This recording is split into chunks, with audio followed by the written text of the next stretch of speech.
তো বন্ধুরা, আজকে আমি তোমাদের দেখাবো একটি জলা জমির ওপরে কিছু ডাহুক পাখি বাসা বেঁধেছিল এবং তার ডিম ফুটে বাচ্চা বেড়েছে। তো এই সেই জলা, তো এর মধ্যেই বাচ্চাগুলো আছে। তো প্রথমেই মা পাখিটা এদিকে চলে এসেছে। তো মা পাখিটা এদিকে দেখছে যে আমি ওর বাচ্চাগুলোর কোনো ক্ষতি না করি।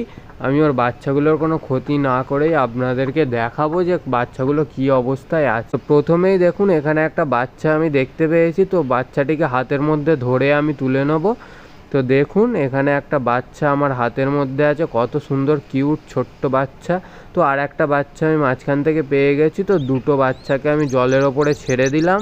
তো জলের ওপরে ওরা কত সুন্দর ভেসে ভেসে যেতে পারে সেটা আপনারা খালি দেখুন। বাচ্চাগুলি খুবই চালাক বাচ্চা, দেখুন ভেসে ভেসে কীরকম এদিক থেকে ওদিকে চলে যাচ্ছে ওরা ভয়ে। তো আমাকে একটু বাচ্চাগুলো ভয় পাচ্ছে, তাই ভেসে ভেসে এদিক থেকে ওদিকে চলে যাচ্ছে। তো এগুলোই হচ্ছে ডাহুক পাখির ছানা। এগুলো আপনাদের আমি ভিডিওর মধ্যে দেখালাম। তো ভিডিওটি ভালো লেগে থাকলে একটি লাইক করে দেবেন, আর চ্যানেলে নতুন হয়ে থাকলে চ্যানেলটিকে অবশ্যই সাবস্ক্রাইব করে দেবেন। ধন্যবাদ।